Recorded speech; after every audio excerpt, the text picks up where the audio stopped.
de trabajo de la Central Unitaria y otros actores del mundo empresarial, es que es posible encontrarnos en diálogo.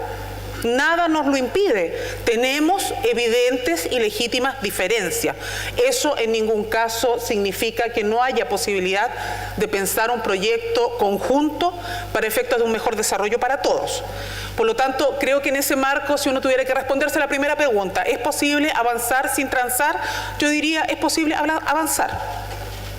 Si transamos o no, creo que el gesto más bien ahí, y para quienes negocian con los sindicatos lo saben, ahí en esa expresión más bien se tiende a polarizar, más que buscar los puntos de convergencia. Nosotros estamos empeñados en una tarea significativa, muy significativa como Central Unitaria, y donde lo que queremos es ser actores contribuyentes al proceso de cambio de nuestro país. Y yo lo primero que quiero afirmar es que nosotros como movimiento sindical decimos que Chile cambió. Esa es nuestra primera afirmación.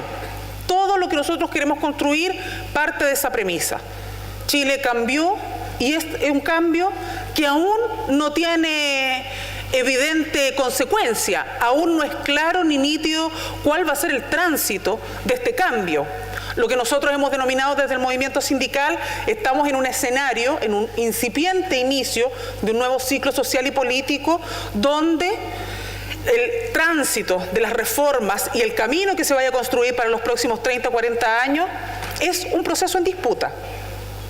Y es un proceso en disputa porque aquí hay visiones contrapuestas, hay visiones complementarias, hay visiones distantes, donde evidentemente habrá y se expresarán distintas, yo diría que por sobre todas las cosas, distintas miradas de futuro, distintas miradas de país. A mí me llama la atención una de las cosas que hoy día, o que en este último periodo ha surgido con mucha fuerza. Nos preguntan siempre nuestros amigos periodistas, chiquillos, que tanto los queremos, pero nos preguntan siempre, ¿qué piensa la CUT, cómo ve la CUT el proceso de desaceleración? ¿Cree la CUT que en el marco de un proceso de desaceleración es posible hablar de reformas laborales? Lo veía también en las exposiciones que nos antecedieron como uno de los elementos, ¿no?, de incertidumbre. Yo valoro que no se juzgue, sino que se ponga como un elemento en la mesa y no lo valoremos, no hagamos juicio de valor. Nosotros creemos que sí es un tiempo y nos parece que es además un tiempo muy oportuno para hacer este debate. Y es un tiempo muy oportuno porque a nuestro entender lo que estamos debatiendo ahí no solo tiene que ver con reivindicación laboral justa y legítima, pero no es solo eso. Lo que se está poniendo en juego cuando debatimos de reforma laboral es el gran debate de Chile y es cómo se supera la desigualdad. Y parte de las desigualdades que están en el mundo de la educación y en otras áreas tienen una expresión material. Y esa expresión material es a través de salarios. Y evidentemente que también a través de la capacidad de negociación que tengamos los actores. Por lo tanto, cuando nosotros hablamos de la necesidad de reformas laborales, lo que estamos diciendo no es buscar un momento para la oportunidad, sino que transformar ese debate en una oportunidad para un debate profundo, no solo sobre el rol del movimiento sindical, que es uno de los elementos que a nosotros nos interesa poner en el debate, sino que también sobre la necesidad de construir al sujeto sindical en un actor responsable con las políticas país. Yo debo decirlo con mucha fuerza, pero también entendiéndolo, no quiero juzgarlo, pero debo decir que me llamó la atención que cuando se habla de empresas, siempre refieran a sí mismos como empresarios, y no refieran a los trabajadores como agentes contribuyentes de la productividad. Cuando uno dice, mira, el empresario tiene que lidiar con el medio ambiente, tiene que lidiar con la comunidad, tiene que lidiar, sin duda que es difícil, porque se están mirando solos, como si fueran, y perdónenme con la franqueza que nos tiene que caracterizar en el debate y en el diálogo serio y responsable, se están mirando como si fueran sujetos omnipresentes, mesiánicos, y los empresarios no están solos. Ustedes no están solos. Ustedes tienen a trabajadores a su haber. Tienen familias que dependen de ustedes, de su salario. Tienen familias que dependen de cómo les vaya a sus empresas, a sus emprendimientos, a sus servicios. Entonces, ¿por qué a veces no miramos a este trabajador como una contraparte no solo valiosa, sino que necesaria? Uno de los elementos, y lo discutíamos con algunos senadores de la oposición en su momento, en el marco del debate de reforma tributaria, era ¿por qué ustedes, nos preguntaban, recuerdo, si no me equivoco, que fue el senador Coloma, nos preguntaba, ¿por qué ustedes no están preocupados que en el marco de la reforma tributaria los incentivos no sean a la compra de máquinas, sino a la contratación de mano de obra? Y nosotros le decíamos, mire, porque creemos que ese debate más profundo tenemos que darlo en el marco del debate laboral. Ahí veamos cómo estamos entendiendo el sujeto trabajador, porque si lo entendemos como un eslabón más de la cadena productiva, finalmente es un objeto. Pero si lo entendemos como un agente que, organizado a través del sindicato, puede ser contribuyente en la mirada de la empresa y por lo tanto de apoyo a la productividad y también de mirada de largo plazo para el país, entonces estamos hablando de otro tipo de trabajador. Y ese es el tipo de trabajador con el que nosotros esperamos que ustedes quieran entenderse, con aquel que tiene esa disposición. Pero para que una contraparte sea efectiva y para que podamos entendernos en igualdad de condiciones, hay que hacer lo que hemos señalado, emparejar la cancha. No estamos pidiéndoles, y tranquilos ustedes, no se pongan nerviosos, porque no les estamos pidiendo, oiga, mire, déjeme a mí cogestionar la empresa, porque como yo tengo tanta experiencia, entonces yo sé lo que estamos hablando aquí. No, lo que les estamos diciendo es, constitúyanos en actores representativos, legitimados, validados socialmente, de tal manera que podamos ser, insisto, contribuyentes en los procesos. Y contribuyentes desde una perspectiva bien particular, desde la mirada de la justa redistribución de las riquezas y ganancias dentro de una empresa, siendo nosotros cooperadores en que esas ganancias existan, pero también contribuyentes a la hora de pensar ámbitos de mayor desarrollo, mayor incidencia en algunas áreas. Cuando uno piensa en los procesos de negociación colectiva en el mundo, al menos, no está pensando solo que los trabajadores y los empleadores nos reunimos a hablar solo de salario o de bono. ¿Cómo termina este conflicto?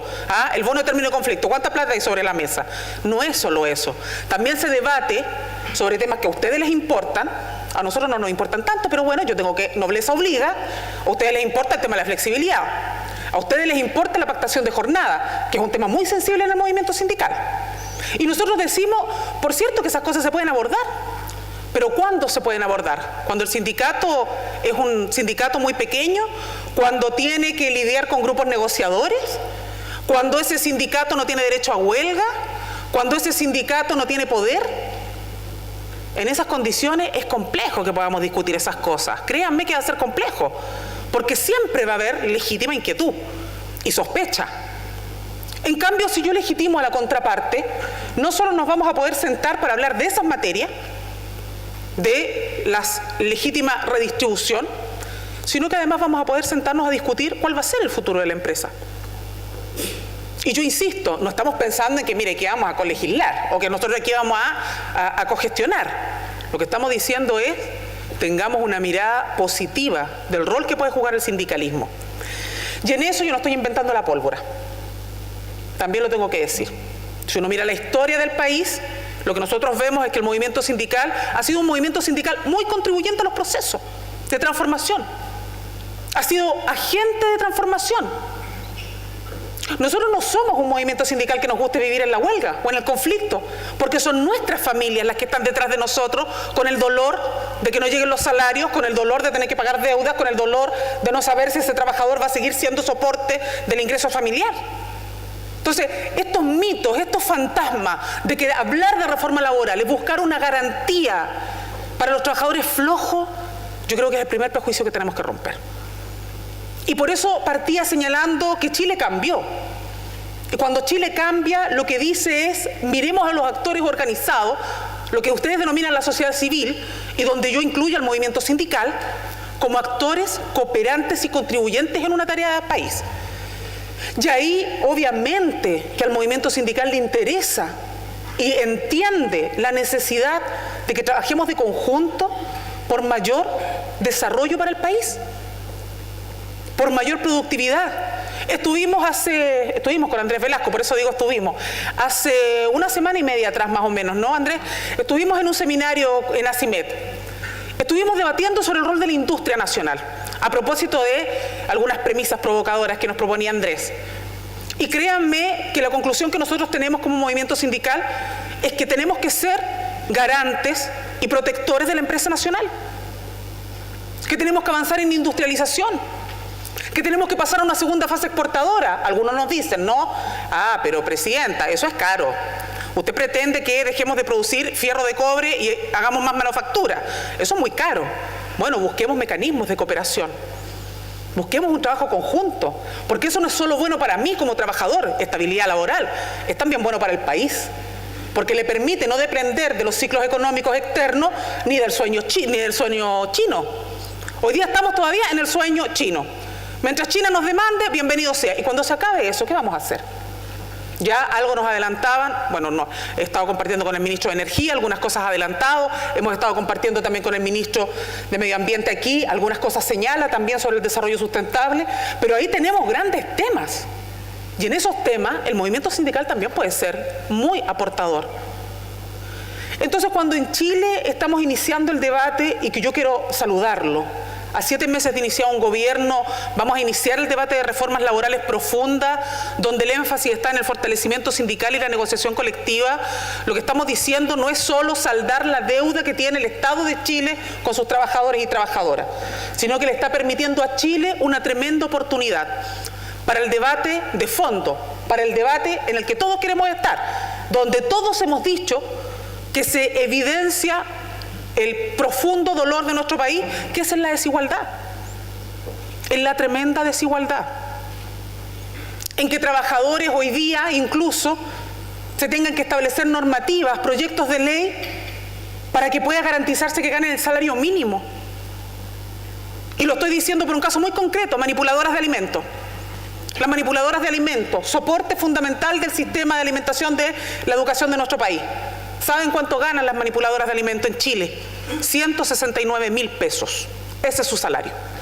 Ni siquiera el salario mínimo. ¿Por qué? Porque son las empresas que licitan las que establecen el estándar. ¿Cuántas empresas licitan? No más de 4. Y no quiero referirme a los otros casos, los mencionaba Rafa Garay antes.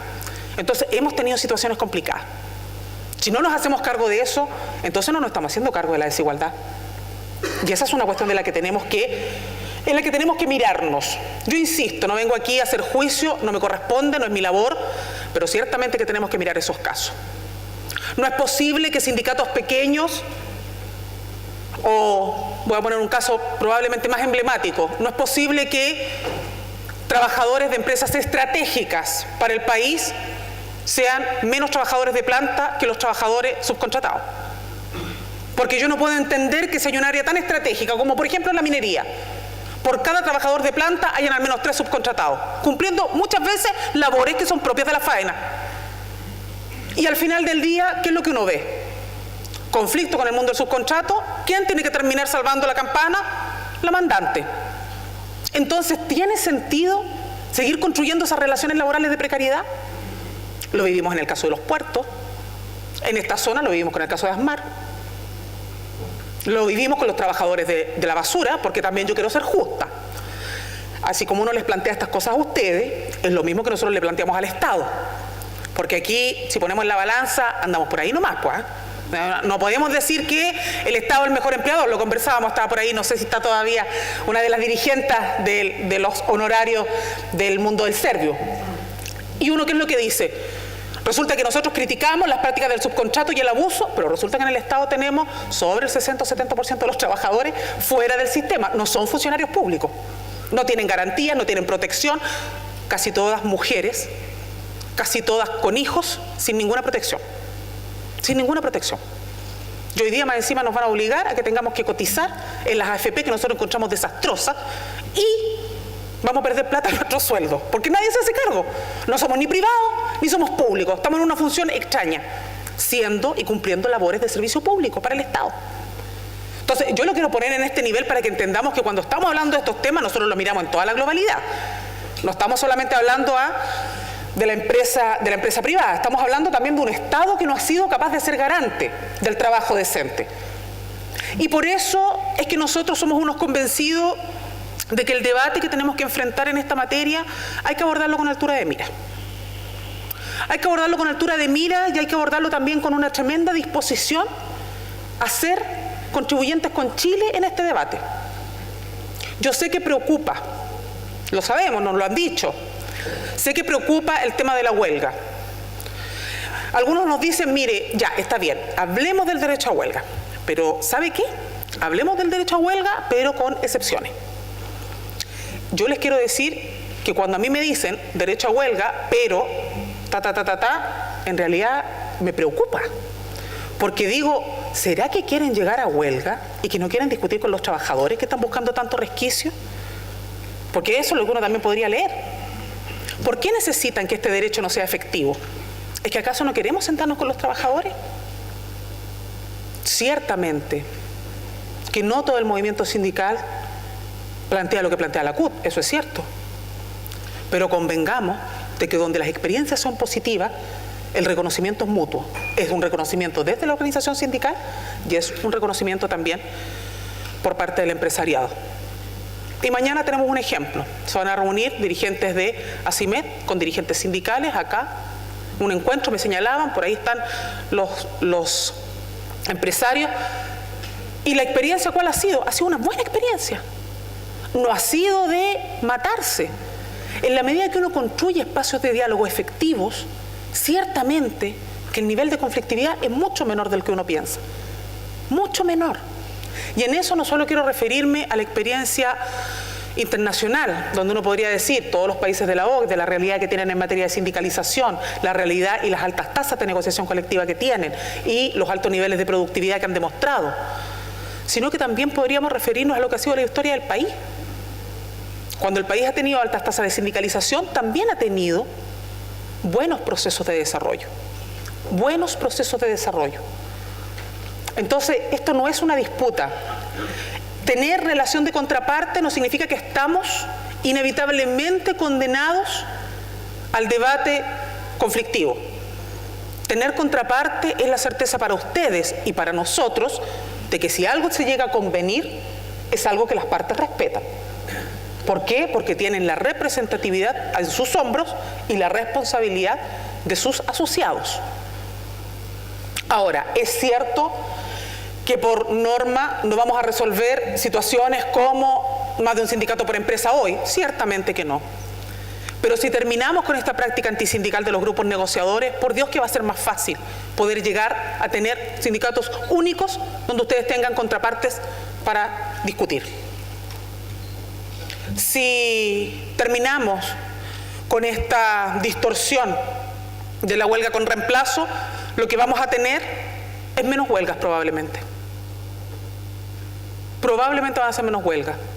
Si le quitamos las tremendas restricciones que tiene el proceso de negociación colectiva hoy día, donde más bien es un trámite administrativo, finalmente vamos a ganar en acuerdos que puedan ser más duraderos. Y donde el diálogo sea permanente, cada 4 meses, cada 3 meses, no necesariamente en el momento de la negociación. Si le damos y le devolvemos titularidad al sindicato, es decir, tutela de derechos, es decir, que cuando yo negocié, gané y por lo tanto no es voluntad ni arbitrariamente mi empleador puede extender esos beneficios, sino que solo los puede extender el sindicato, aquellos que se afilian a la organización, créanme que no les estamos quitando un poder de gestión. Lo que estamos haciendo es recuperar un derecho que teníamos y que tienen gran parte de los sindicatos en el mundo. Cuando nosotros decimos establecer una ley de pisos nuevamente en este país, lo que estamos diciendo es, mire, no partamos como ocurrió con el Mercurio de Valparaíso, una negociación donde los trabajadores habían ganado un piso salarial no menor a 400.000 pesos, creo, un poquito menos, y donde llegan, presentan pliego y resulta que la empresa, que es lo que les dice, ahora te ofrezco un salario mínimo de 250. Esos son el tipo de prácticas con las que queremos terminar. Ahora ustedes dicen, sí, pero es que ¿y si la empresa va mal? Bueno, establezcamos entonces canales de información regulares. Así se puede construir un diálogo social efectivo. Así nosotros podemos ser contribuyentes en un proceso de desarrollo conjunto. Esa es la mirada con la que estamos entendiendo el proceso de debate de reformas laborales. Y es una mirada con la que además entendemos se están enfrentando gran parte de los debates en el país. Nosotros somos partidarios de la educación gratuita. Y no creemos que ese sea el único tema, pero somos partidarios de la educación gratuita. Creemos que ahí radica gran parte de la posibilidad de elección de la familia. Pero ciertamente que no nos contentamos con eso. También queremos una educación que se haga cargo de las necesidades del país. Y que, por ejemplo, no sean las universidades solo formadoras de profesionales. ¿Por qué no podemos pensar instituciones de formación superior donde los trabajadores podamos regularmente volver a formarnos en un proceso de educación continua? ¿Por qué solo tenemos que pensar esto como un ciclo, termina y listo, se acabó? Y entonces hacemos vinculante la educación de Chile, pensando en un proyecto de desarrollo con la capacitación, que hoy día son mundos aparte. ¿Por qué no a través de este esfuerzo de diálogo permanente y de fortaleza sindical empezamos a discutir con mayor énfasis el debate sobre seguridad y salud laboral?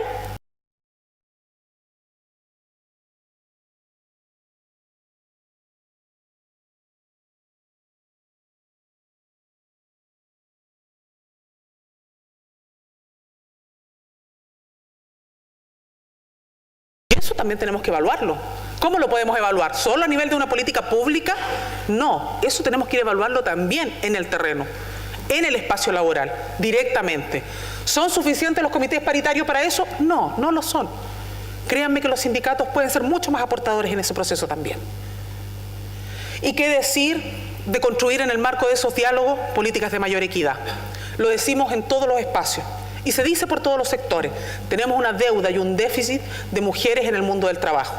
Bueno, esas políticas no solo tienen que ser de incentivo económico a la empresa para que contrate mujeres, tienen que ser de políticas dentro de la empresa que proteja también el derecho a la maternidad, al cuidado infantil, porque nosotras no solo queremos que se nos contrate por ser mujeres, queremos que se construya un sistema de trabajo, un mercado laboral, como dicen algunos, un mundo del trabajo, como decimos nosotros, que tenga en consideración las particularidades, donde podamos de una vez por todas, nos cuesta harto, sí, pero permítanme decirlo, ¿no? Donde podamos asumir ya como un desafío de cultura, que aquí el tema de la crianza de los hijos no es solo responsabilidad de las mujeres, pues, porque las reuniones a las 7, 8, 9 de la tarde, pues chiquillas, y señores, créanme que para una que tiene que llegar a hacer las tareas con los chicos no es los mejores horarios. Pero ¿y si fueran a esa hora, por qué no puede estar el papá cuidando a los niños? ¿Por qué el derecho a esa locura no puede ser para padre y madre? ¿Por qué tiene que ser solo para la mamá?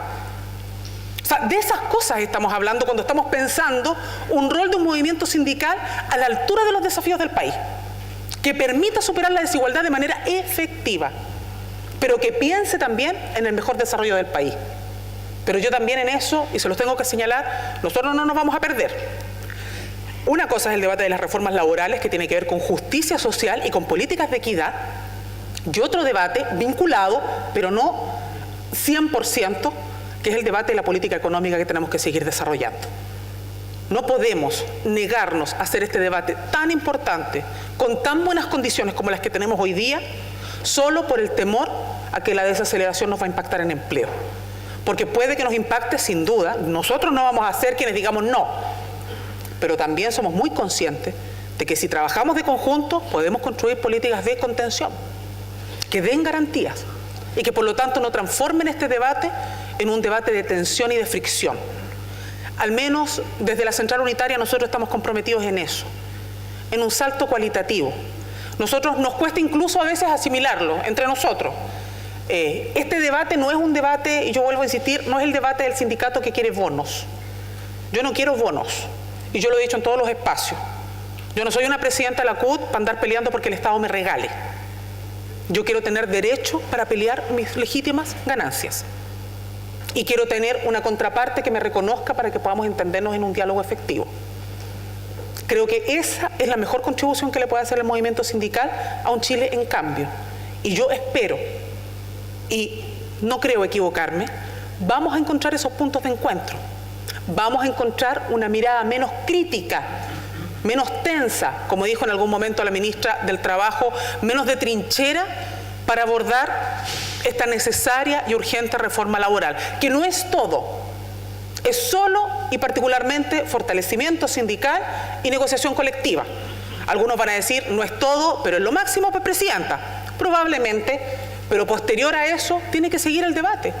El debate tiene que seguir respecto del rol del Estado, de un Estado como buen empleador, pero también como un Estado regulador, planificador, que sea cooperante con esta construcción que queremos hacer los actores y que por lo tanto por esa vía también nos ayude a construir espacios no solo más democráticos, sino que por sobre todas las cosas mucho más contribuyentes a un Chile que requiere urgentemente que nos hagamos cargo de la desigualdad.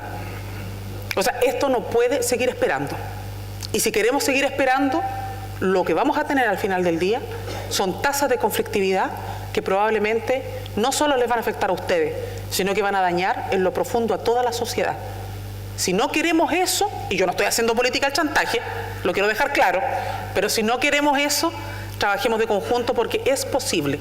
Por eso yo estoy acá y estoy muy agradecida de que me hayan invitado. Lo hago con mucha fuerza desde el rol que represento, porque creo en el tremendo rol de la clase sindical, pero también lo hago con la humildad de entender que estamos entre pares y que por lo tanto muchas de estas cosas podrán a lo mejor no parecerles plenamente, pero yo los invito a que las sigamos reflexionando. Tenemos el tiempo oportuno para hacerlo y tenemos, yo creo que además, la voluntad de todos para poder avanzar en este camino. Muchas gracias.